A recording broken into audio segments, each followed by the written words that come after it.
அல்லாஹ்வுடைய தூதர் ஸல்லல்லாஹு அலைஹி வஸல்லம் சொன்னார்கள், நம்முடைய உள்ளங்களை நடுங்க வைக்கக்கூடிய செய்தி, காதுகளில் கேட்டு கடக்கக்கூடிய செய்தி அல்லாது.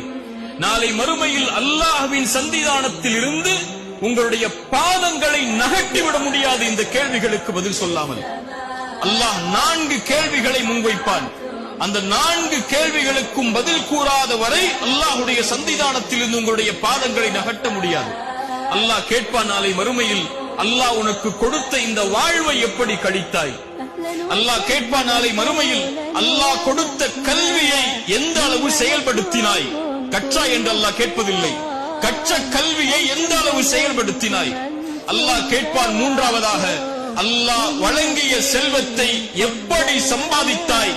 தனி கேள்வி அல்லாது, அதோடு இணைந்த கேள்வி, சம்பாதித்த செல்வத்தை எப்படி செலவழித்தாய்? அல்லாஹ் கேட்பான் அடுத்து, அல்லாஹ் கொடுத்த உடல் வலிமையை எப்படி பயன்படுத்தினாய் என்று. இந்த அல்லாஹ்வுடைய தூதர் ஸல்லல்லாஹு அலைஹி வஸல்லம் அவர்கள் சொன்னார்.